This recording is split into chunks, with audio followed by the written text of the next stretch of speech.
The silence in the room was deafening as Kalina watched Bryce methodically empty the contents of her desk drawer into a plastic bin. His manicured hands moved with practiced efficiency, dropping her collection of pens, sticky notes, and the framed photo of her late mother face down with a careless thud.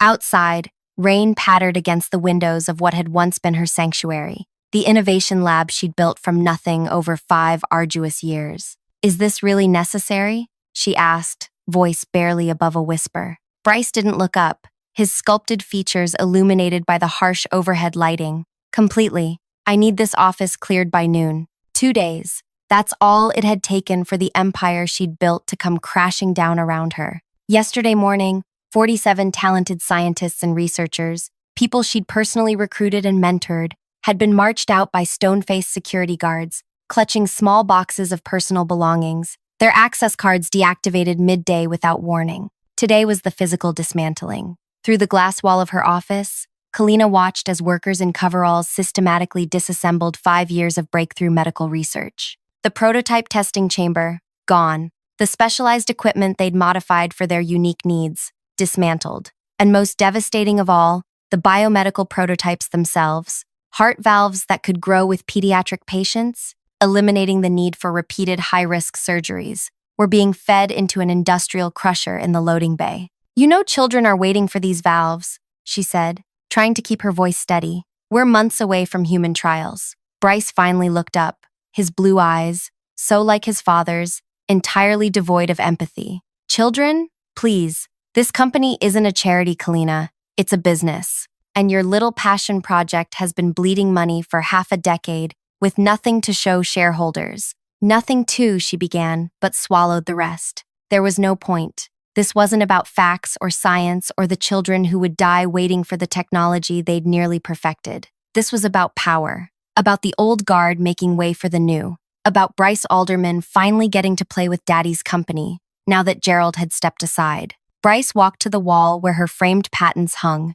15 of them, each representing countless hours of innovation. With theatrical slowness, he lifted each one off its hook, stacking them in his arms before dropping them carelessly into a recycling bin. "Your legacy is over," he smirked, leaning against what had been her desk since she was 29 years old. "Father says we're going in a different direction. More consumer products, less long-term research, things that actually turn a profit." Kalina nodded once, her face carefully blank. 5 years of 12-hour days, countless weekends, the personal relationships she'd sacrificed, the milestones she'd missed, all reduced to garbage in a matter of hours. She picked up the small cardboard box holding her meager personal possessions. She didn't argue, didn't plead, didn't try to explain the lives their work would save. Instead, she walked out, passing the crusher that was pulverizing her life's work. One of the machine operators avoided her eyes, a tiny glass vial pressed against her palm,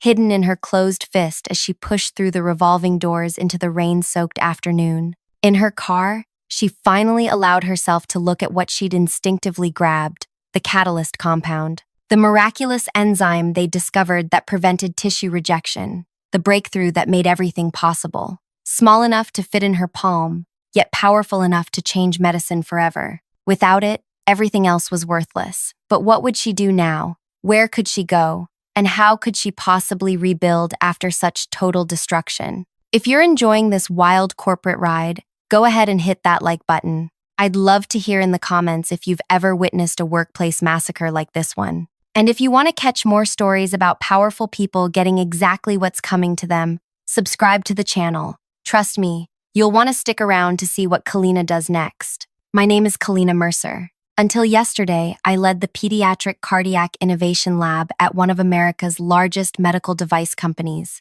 Today, I'm unemployed with nothing but a useless advanced degree and a tiny vial that could save thousands of children's lives. Let me rewind a bit. 6 years ago, I was working as a mid-level biomedical researcher when Gerald Alderman personally recruited me. Gerald was old school, brilliant, demanding, but fair. He'd built his company from a garage startup into a medical technology giant over 40 years. He saw something in me that others had missed. "I want someone hungry." He'd told me over dinner at the restaurant where I was waiting tables on weekends to pay off my student loans. "Someone who understands what it means to fight for every inch." the daughter of Eastern European immigrants who'd cleaned office buildings at night so I could attend good schools. I knew exactly what fighting for every inch meant. Gerald offered me the chance to build a division focused on pediatric cardiac solutions, a personal mission for me after losing my baby sister to a congenital heart defect when we were children. I assembled a team of the brightest minds I could find,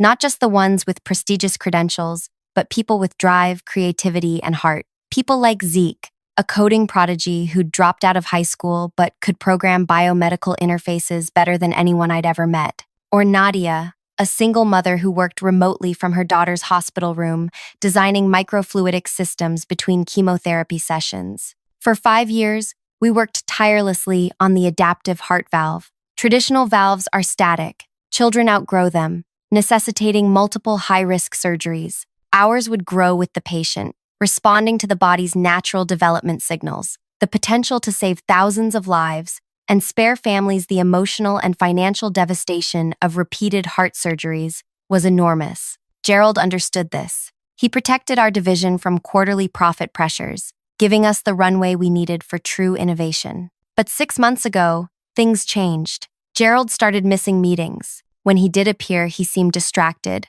tired.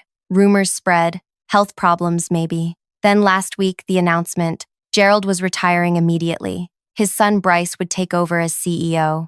Bryce Alderman, 34 years old with an MBA and zero medical knowledge, had spent his career in hedge funds and private equity. To him, our division wasn't saving children's lives. It was a line item draining resources from more promising ventures. The morning after Gerald's retirement party, Bryce called me to his office. His father's old space, already transformed with sleek modern furniture and abstract art. "I've been reviewing the financials," he said, not bothering with pleasantries. "Your division has consumed over $30 million in resources with no commercial product. We're scheduled for human trials next month," I explained. "The FDA, fast-tracked." "Fast-tracked still means years before revenue," he interrupted, sliding a folder across the desk. "I've had consultants review your work.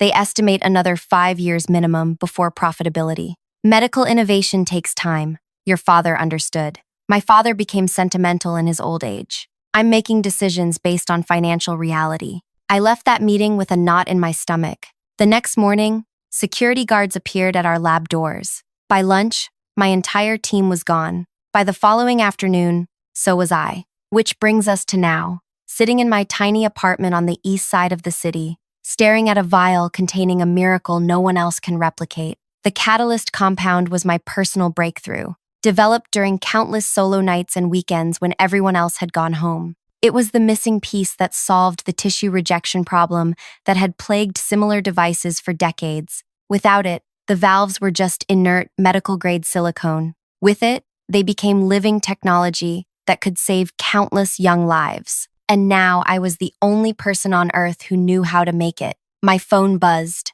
An unknown number. I hesitated before answering. "Hello? Kalina? It's Milo, my former lab technician," his voice hushed and tense. "I'm not supposed to be calling you. Are you okay? Did you find another position?" "No. Listen, Bryce is presenting to the board on Monday. He's claiming your work, the valve design, the trial protocols, everything, as his new strategy. He's telling investors he's streamlining the innovation process and promising commercial deployment within 18 months. My grip tightened around the phone. That's impossible. He doesn't even understand how the technology works. Exactly. He's bluffing his way through meetings, using our slides, our data. But Kalina, Milo paused, his voice dropping further. "The Yoshida Group is flying in for Monday's demonstration." My heart nearly stopped. Yoshida Medical Technologies was the largest medical device distributor in Asia. A partnership with them would mean global reach for the valves and billions in potential funding. What demonstration? The prototypes were destroyed. I watched them get crushed. "Bryce kept one set," Milo whispered. "For show. But Kalina, without the catalyst, they're useless," I finished. "Just empty shells. He doesn't know that. He thinks they're complete. He's planning to demonstrate tissue integration using Gerald's old slideshow. But when the Yoshida team asks for verification, the implications hit me like a physical blow. Without the catalyst compound, the demonstration would fail spectacularly. The partnership would collapse. And with it, any chance of our valves reaching the children who desperately needed them. Unless, Milo, I need to go. Be careful, and thank you.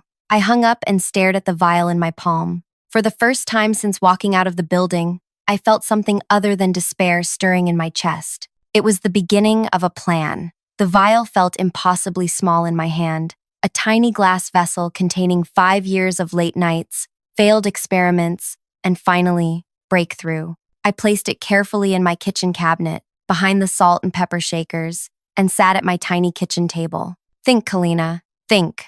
Bryce was playing a dangerous game, one with children's lives as collateral. But he'd made a critical error. He didn't understand what he was destroying. Like many born into privilege, he saw only surface value, not the complex systems beneath. Sunday morning dawned gray and listless. I hadn't slept. Instead, I'd filled 3 notebooks with calculations, contingencies, and consequences. By sunrise, I knew what I had to do. I showered and dressed meticulously, the charcoal pantsuit I'd worn to my interview with Gerald all those years ago. A subtle armor for the battle ahead. My phone rang. Zeke, my head of software engineering. They're calling us back, he said without preamble. His voice held confusion and a hint of hope. Who is? Human Resources. I just got an email asking me to come in Monday morning. Same with Nadia and about 10 others from the team. My heart raced. What exactly did they say? Just that they're reassessing staffing needs and want to discuss potential opportunities. What's happening, Kalina? Are they realizing they made a mistake? I closed my eyes, seeing the trap instantly.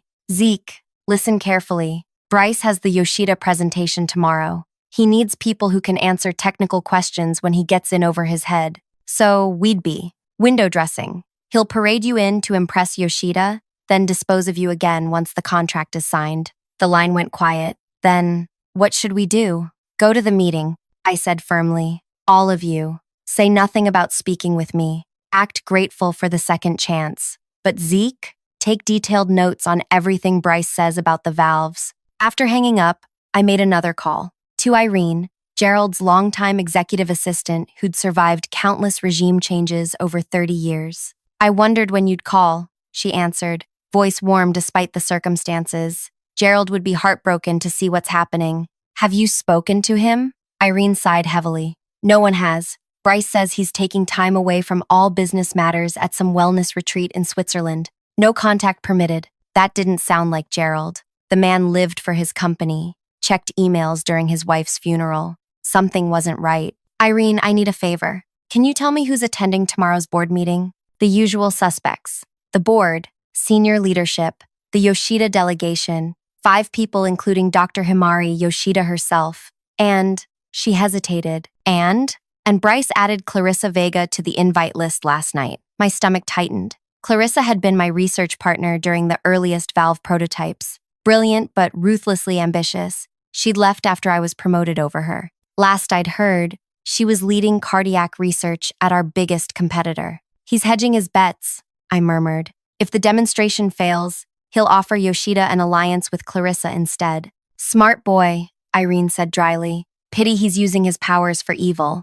One more thing, I said. Does the executive washroom still have that supply closet with the hidden door to the boardroom? I could almost hear Irene smile through the phone. The one Gerald used to eavesdrop on board meetings during the hostile takeover attempt in '97? Certainly does. Key code is still his wife's birthday. After hanging up, I removed the vial from its hiding place and carefully packed it in a padded case. Whatever happened tomorrow would determine not just my future, but the futures of countless children waiting for our technology. The rest of Sunday passed in a blur of preparation. I contacted former team members, gathering intelligence, and setting pieces in motion. By nightfall, I had a clearer picture of Bryce's vulnerable points and blind spots. At 5:30 Monday morning, my doorbell rang. I hadn't expected visitors. Cautiously, I checked through the peephole and felt my breath catch. Gerald Alderman stood on my doorstep. Not the commanding presence I remembered, but a diminished version.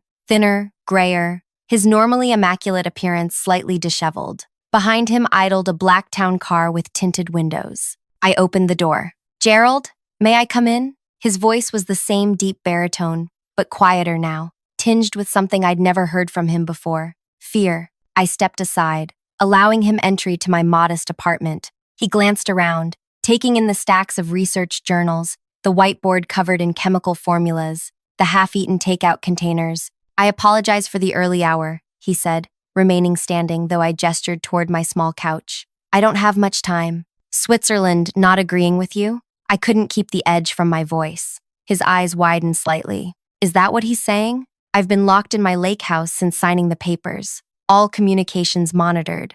Asset transfers frozen." The pieces clicked together. This wasn't a willing succession. Gerald's hands trembled slightly as he straightened his tie. "My diagnosis came 6 months ago. Early onset Alzheimer's. Bryce found out, convinced the board I was already impaired. Threatened a public competency hearing if I didn't step down quietly. But your company is legally his now?" Gerald finished. "I signed everything over, trying to protect my legacy and spare my family the public spectacle." His face hardened. "I didn't realize he would immediately dismantle everything that mattered." "The pediatric valve program," Gerald nodded. 5 years of revolutionary work, destroyed in 48 hours. "I taught him business, Kalina. I never taught him humanity." He looked directly into my eyes. "He doesn't have the catalyst compound, does he?" The directness of the question startled me. "Why would you think that?" "Because I know you. When I recruited you, I recognized something in you. The same thing I had when I started.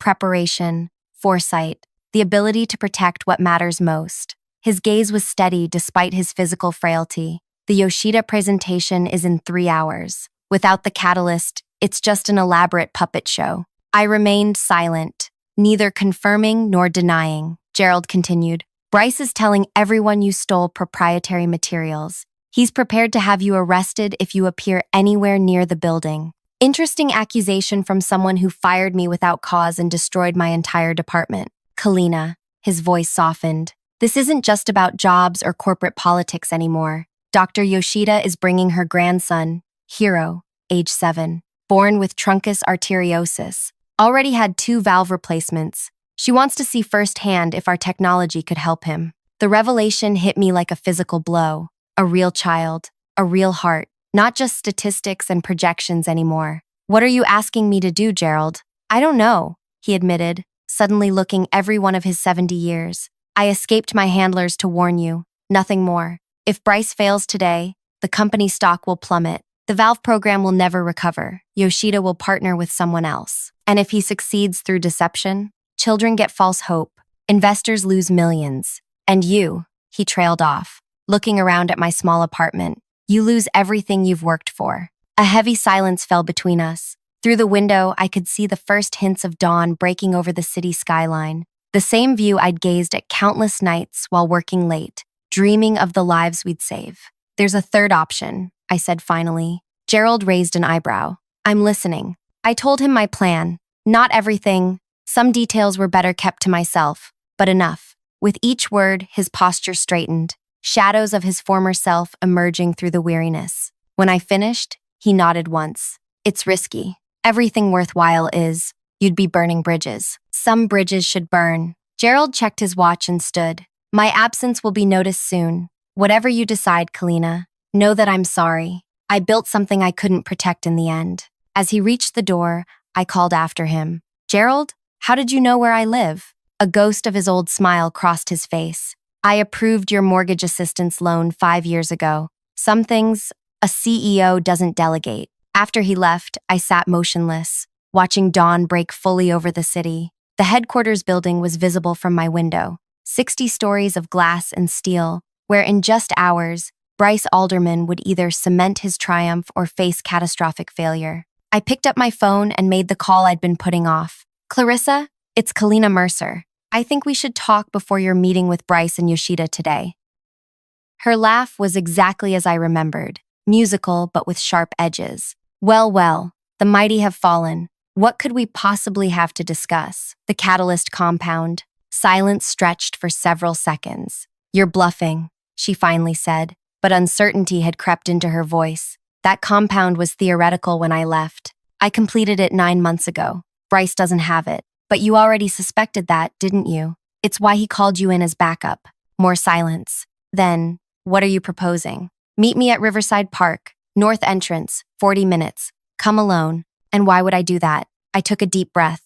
"Because I'm offering you exclusive rights to the formula. but I have conditions. The clock was ticking. In less than 3 hours, the most important medical technology presentation in a decade would begin. By then, all my pieces needed to be in position. I gathered my things and headed for the door, the precious vial secure in my pocket. As I stepped outside, my phone buzzed with a text from Zeke. Meeting with Bryce in 30 minutes. Whole team called in. Security watching us closely. Something feels wrong. I texted back, stay calm, follow the plan, trust me. But as I walked toward the park to meet Clarissa, doubt crept in. Had I miscalculated? Was I risking too much? What if Bryce was smarter than I'd given him credit for? The morning air was cool against my face as I rehearsed what I would say to Clarissa. We'd been friends once, before ambition and rivalry drove us apart. Now, I needed her as either an ally or a convincing adversary. Either way, she was essential to what would happen next.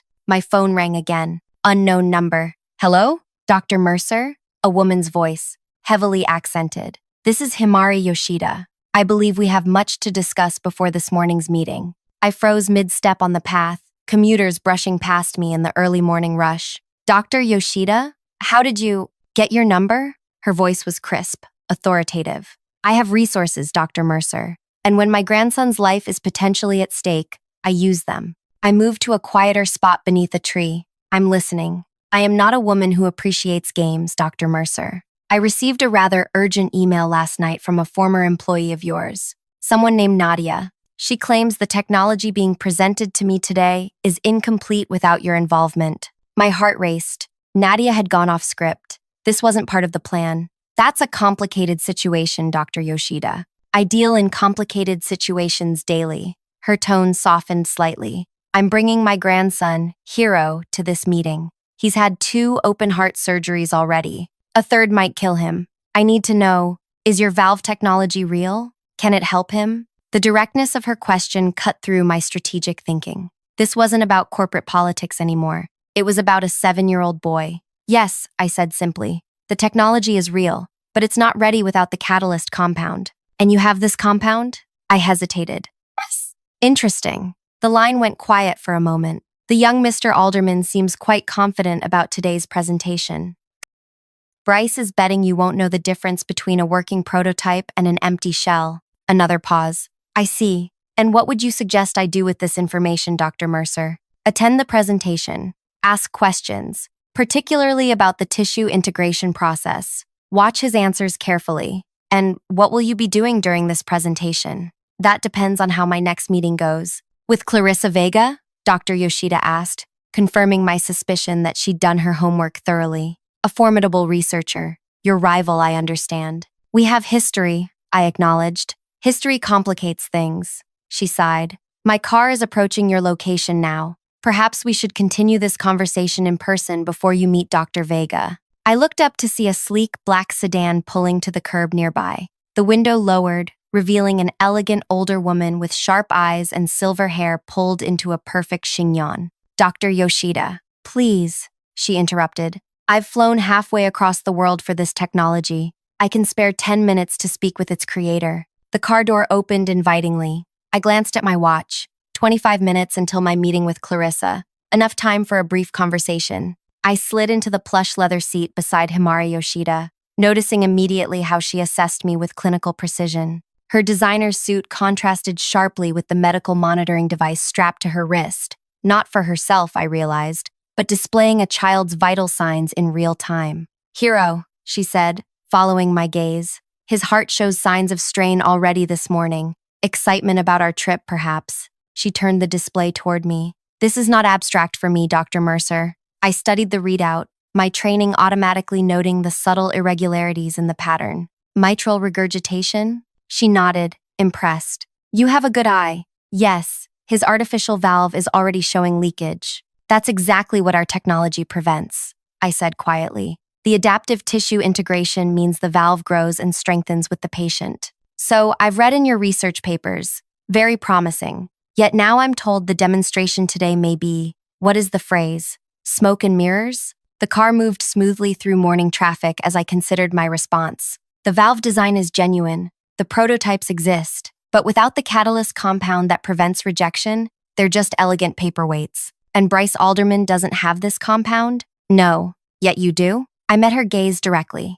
I developed it myself, nights, weekends, while everyone else went home. It wasn't part of my official duties. It was my personal obsession. Something in her expression softened. I understand obsession, Dr. Mercer. I've devoted my life to medical technology advancement, but I must ask, what are your intentions? Will you allow this presentation to fail publicly? The question hung between us as the car slowed near the park entrance where Clarissa would be waiting. Children like Hero deserve this technology, I said finally, but Bryce Alderman deserves nothing. I'm trying to find a path that serves one without rewarding the other. Dr. Yoshida studied me intently, then nodded once. I believe you, which is why I'm going to share something with you. She removed a tablet from her briefcase and pulled up what looked like legal documents. My team has been researching alternative partnerships, including this. She handed me the tablet. It was an acquisition proposal, Yoshida Medical Technologies, offering to purchase the pediatric heart valve division as a separate entity from the main company. This isn't possible, I said, scanning the document. The technology belongs to the parent company. Patents do, yes, but according to our legal team, the catalyst compound may not be covered under your employment agreement if developed outside official work hours without company resources. Her eyes twinkled slightly, especially if the developer kept meticulous personal logs documenting when and where the work was done. My mind raced. I did have those logs, detailed journals recording every independent experiment, dated and time-stamped. This is why I wanted to meet you, she continued. Today's presentation is merely a formality for me. I've already decided Yoshida will have this technology, either through partnership with the current leadership or through direct acquisition from the creator. She nodded toward the tablet. Those documents represent Plan B. The car stopped. Through the window, I could see Clarissa pacing by the park entrance, checking her watch impatiently. Your meeting awaits, Dr. Yoshida said. I should warn you, the Alderman Company attorneys contacted Dr. Vega last night with a very generous offer for her to recreate your work. This was an unexpected complication. Thank you for telling me. One last question, Dr. Mercer. What matters most to you in this situation? Revenge against young Mr. Alderman? Financial compensation? Or seeing your technology help children like my grandson? Without hesitation, I answered, the children, always. She nodded, seemingly satisfied. Then we understand each other. I'll see you at the presentation. As I opened the car door, she added, oh, and Dr. Mercer? Whatever happens in that boardroom today, remember that sometimes the loudest statement is made through success, not destruction. I stepped out into the morning air, mind spinning with new possibilities. Clarissa spotted me and walked over, her stride purposeful and tense. You're late, she said by way of greeting, her eyes narrowing as she watched Dr. Yoshida's car pull away. Making friends in high places? Just a chance encounter, I lied smoothly. Thank you for coming, Clarissa. Her expression was guarded, professional. We'd once been close, roommates in graduate school, research partners in our early careers. Before competition and ambition drove a wedge between us. You mentioned the catalyst compound, she said, cutting to the chase. If this is some kind of bluff, it's not. I gestured toward a nearby bench. Once seated, I removed a small notebook from my bag and slid it toward her. Page 47, the basic molecular structure. Clarissa flipped to the page, her eyes widening slightly as she scanned the formula. This is elegant, simpler than I would have expected. The elegance took 2 years to achieve. She looked up from the notebook. And you're offering me rights to this? Why? What's your angle, Kalina? Because Bryce Alderman destroyed our work out of arrogance and greed. Because children like Hiro Yoshida need this technology. And because, despite our differences, you're a brilliant researcher who would develop it properly. Suspicion clouded her features. That's very altruistic, but I know you better. What do you want in return? Your testimony. Today, at the board meeting, I want you to publicly verify that what Bryce is presenting is incomplete without the catalyst compound. Clarissa laughed, though without humor. So, I torpedo my relationship with a potential major client to help you get revenge? That's a terrible offer. Is it? Bryce brought you in as his safety net when the demonstration fails. He's using you, Clarissa. Once Yoshida walks away disappointed, you'll be discarded just like my team was. She went quiet, considering this. Besides, I continued, I'm not asking you to lie. Just state the scientific truth, that without a proper catalyst, the valve is non-functional. And after I commit this career suicide, you'll give me the compound? No. I met her gaze steadily. I'll give you something better. Partnership. You, me, and Yoshida Medical, developing this technology together without Bryce or his company involved at all. Her eyes widened. That's not possible. The patents may not cover the catalyst. I gave her a brief overview of what Dr. Yoshida had shared. But this only works if the demonstration today fails publicly, and the board understands exactly why. Clarissa was silent for nearly a minute, her brilliant mind no doubt gaming out scenarios and consequences. Finally, she nodded slowly. If what you're saying is true about the legal status of the catalyst compound, and if Yoshida is genuinely interested in this arrangement, she drummed her fingers against the notebook. What exactly do you need me to say? I smiled for the first time in days. Just the truth, Clarissa, with your usual precision and attention to detail. I think, as we finalized our agreement, my phone buzzed with texts from multiple team members, all variations on the same message. Bryce was panicking. The demonstration materials weren't working as expected. He was shouting at lab technicians, demanding the missing ingredient. We should go, I said, standing. The presentation starts in 90 minutes, and I need to make one more stop first. Clarissa raised an eyebrow. You're cutting it close. Timing is everything, I replied, thinking of the tiny vial in my pocket and the intricate chain of events I'd set in motion. Sometimes you have to let a situation reach its breaking point before stepping in. As we walked toward the street to hail separate cabs, Clarissa asked the question I'd been expecting. The formula in your notebook, it's not complete, is it? I smiled. Consider it proof of concept. The full formula comes after your testimony. She shook her head, a reluctant smile playing at her lips. You always were 3 steps ahead, Kalina. It's why Gerald chose you instead of me. Today we're on the same side, I reminded her, and we both want the same thing, to see this technology help children who need it. We parted ways with a professional handshake that held echoes of our former friendship. As her taxi pulled away, I checked my watch. 78 minutes until the presentation. Just enough time for the final piece of my plan. I dialed a number I hadn't used in months. Trevor? It's Kalina Mercer. Is the offer still open? Trevor Hayward, financial reporter for the Wall Street Journal, had been pursuing me for an exclusive on our heart valve technology for over a year. I'd always declined, following company policy on media relations. Kalina? This is unexpected, Trevor answered, surprise evident in his voice. Which offer are you referring to? The profile piece on the pediatric heart valve program. The profile piece on the pediatric heart valve program. I could practically hear him sitting up straighter. Absolutely. But I thought your company had tight restrictions on speaking to press? Circumstances have changed, I said, flagging down a taxi. How quickly can you get to the headquarters building downtown?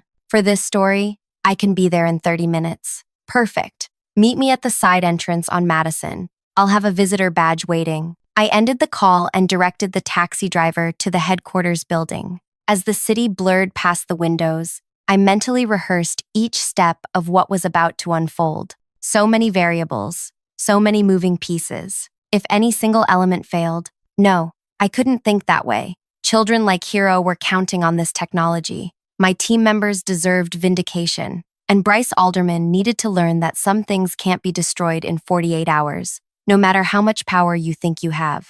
My phone buzzed with a message from Zeke, yelling at everyone, says someone sabotaged the demo. What's happening? I typed back, everything is proceeding as planned. Be ready. 60 minutes until the presentation that would change everything. The headquarters building loomed before me, all glass and steel reaching toward the sky, once my second home, now foreign territory. Security guards eyed me suspiciously as I approached the side entrance where Trevor waited, notepad already in hand. Thank you for coming, I said, handing him the visitor badge I'd arranged through Irene. Trevor's eyes gleamed with journalistic hunger. This is quite the reversal, Dr. Mercer. Last time we spoke, you wouldn't even confirm what floor your lab was on. Things change, I replied, guiding him toward a service elevator. Today, you're getting exclusive access to what might be the biggest medical technology story of the year, which is a revolutionary heart valve for pediatric patients that could eliminate the need for multiple surgeries throughout childhood. I pressed the button for the executive floor, and the corporate sabotage attempting to prevent it from reaching children who need it. His eyebrows shot up. That's quite an accusation. Quite. It won't be an accusation after what you're about to witness. The elevator climbed smoothly toward the upper floors. Trevor scribbled notes, asking pointed questions about the technology, which I answered with careful precision, giving him enough scientific detail to establish credibility without revealing proprietary information. Wait, he said as we reached the executive floor.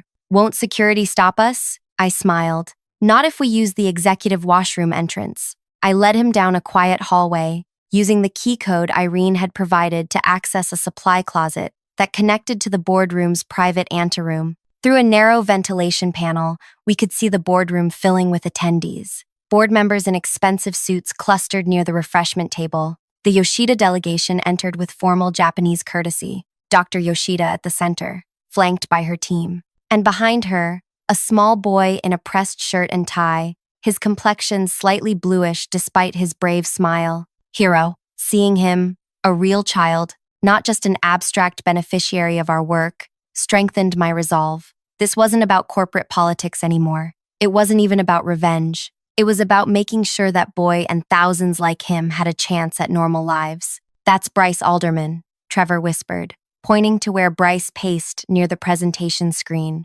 his usual confidence visibly shaken. He barked orders at my former team members, who stood awkwardly in a group by the door. Zeke caught my eye through the vent and gave an imperceptible nod. My team was in position. It's time, I whispered to Trevor. Stay here until the presentation begins. Then find a seat in the back. Record everything, but don't intervene. Where will you be? Making an entrance. I slipped out through the supply closet, took a deep breath, and headed toward the boardroom's main doors. 2 security guards stepped forward as I approached. Dr. Mercer, you're not authorized. I'm an invited guest, I said calmly, showing them the visitor badge. Check the updated list. One guard checked his tablet, eyebrows rising in surprise. You were added 20 minutes ago. By, he frowned at the screen. By Mr. Gerald Alderman? I smiled. That's right. Confused but unwilling to challenge the founder's authority, they stepped aside. I entered the boardroom just as the lights dimmed for Bryce's presentation. The sudden hush as I appeared was deeply satisfying. Bryce froze mid-sentence, his expression cycling rapidly from shock to rage. Security,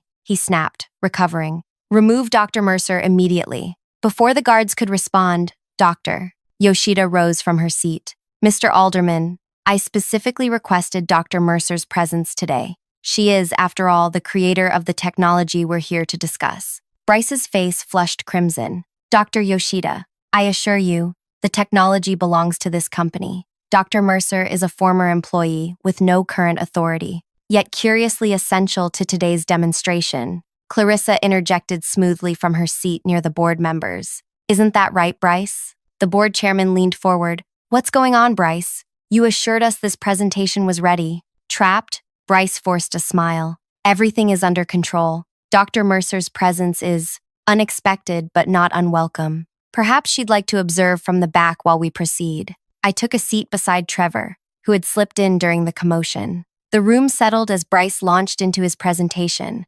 outlining the pediatric heart valve's potential market impact and revenue projections. For 20 minutes, he spoke confidently about technology he barely understood, using my team's slides, my research data, my life's work. The board members nodded approvingly at the projected profits. The Yoshida team listened with professional interest. Only when he reached the practical demonstration did Bryce's composure begin to crack. He gestured to a lab technician who brought forward a sealed case containing the valve prototype. This revolutionary device, Bryce announced, lifting the valve for all to see, integrates seamlessly with the patient's growing heart tissue thanks to our proprietary biological interface. Dr. Yoshida raised her hand. May I ask a specific question about that interface, Mr. Alderman? Bryce nodded, a bead of sweat visible on his temple. The tissue integration, it requires a catalyst compound to prevent rejection, correct? Can you explain how that compound functions at the molecular level?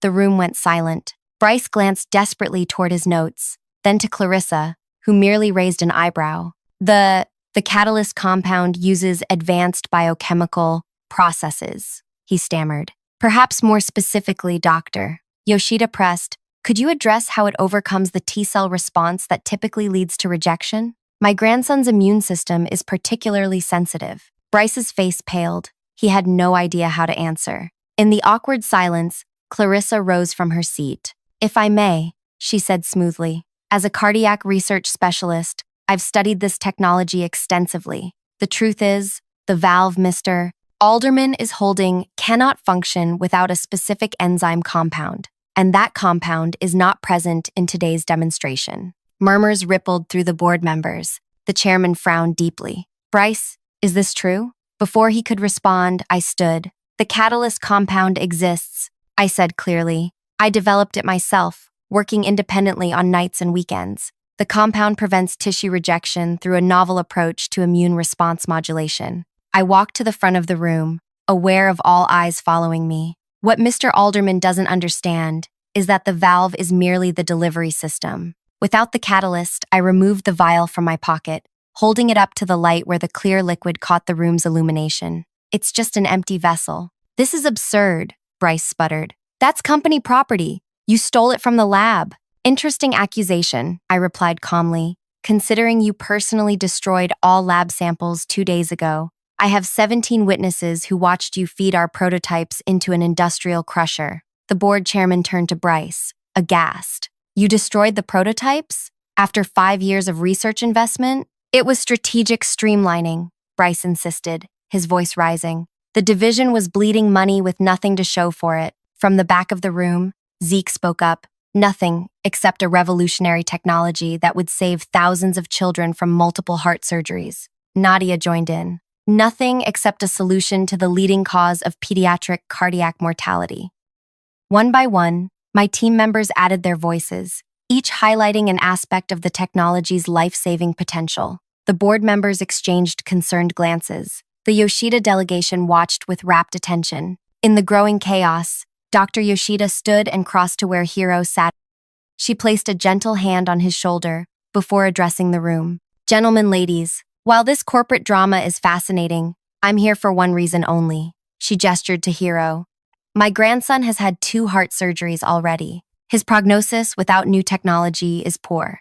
I came today prepared to invest $8 billion in a partnership that would bring this valve to children worldwide." The room went utterly silent. "However," she continued, "I cannot in good conscience invest in a company where promising medical innovations are destroyed for short-term financial appearances." She turned to face me. "Dr. Mercer, would you be willing to demonstrate how your catalyst compound interacts with the valve?" Bryce stepped between us. "This is outrageous. The compound, if it exists at all, belongs to this company under Dr. Mercer's employment contract." The board chairman raised a hand. "Actually, Bryce, we should clarify that point." He nodded to a woman I recognized as the company's chief legal counsel. "Miss Chen, your assessment," the lawyer cleared her throat. "Based on initial review, if Dr. Mercer developed this compound independently, using her own time and resources outside of assigned projects, there may be a question of ownership." "There's no question," Bryce shouted, losing composure entirely. "Everything she did belongs to us." "Not according to my personal research logs," I countered, nodding to Trevor, who produced copies of my journals from his briefcase, the same journals I'd transferred to him outside the building. "Every experiment dated, timed, and verified as conducted outside company hours using my personal equipment." Bryce lunged for the journals, but the board chairman intercepted him. "That's quite enough, Bryce." In the tense silence that followed, little Hiro spoke up, his voice small but clear. "Can I see how it works? The heart thing?" His simple question cut through the corporate tension. Dr. Yoshida looked to me inquiringly. I crossed to the demonstration table where the valve prototype sat.